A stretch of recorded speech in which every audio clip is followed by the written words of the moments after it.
So welcome to the town hall meeting, Call to Love, on our capital campaign.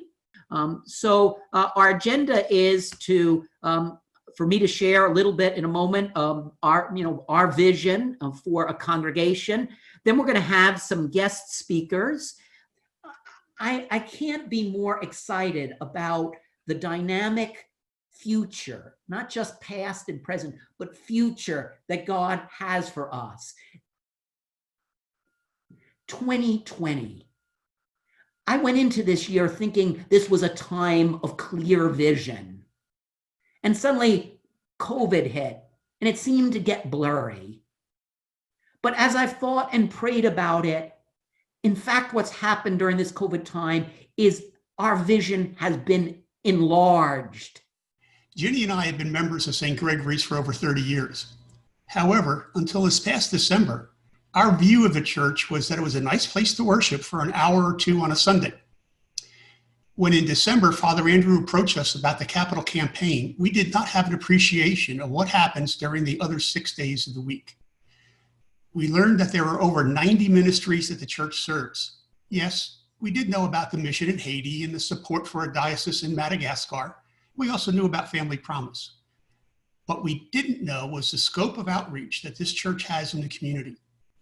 I was amazed to learn the number of organizations who utilize our facilities, especially during the week.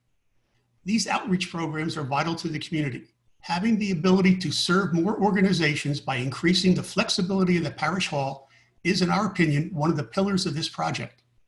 Service. There are infinite opportunities for service at St. Gregory's.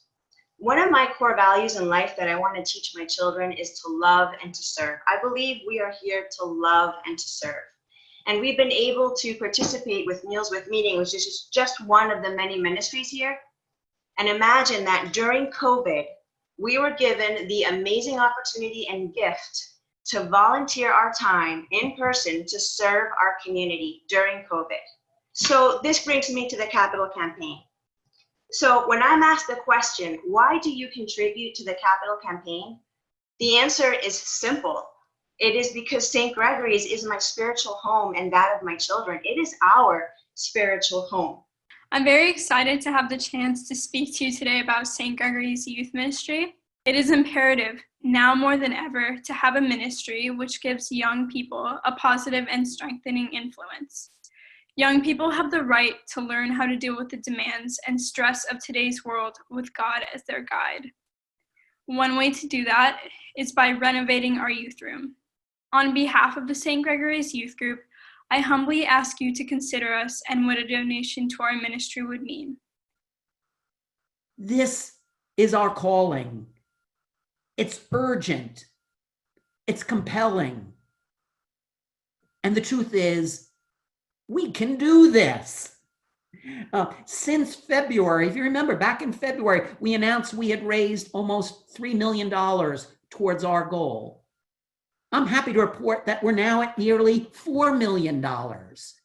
And not only have we been having those kind of conversations, we've been refining our plans and preparing for the work.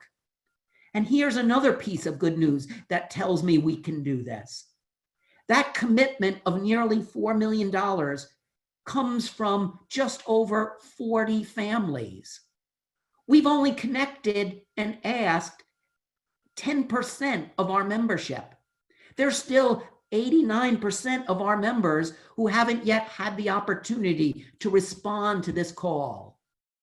And I'm proud to say that those 40 members represent every single member of our elected vestry.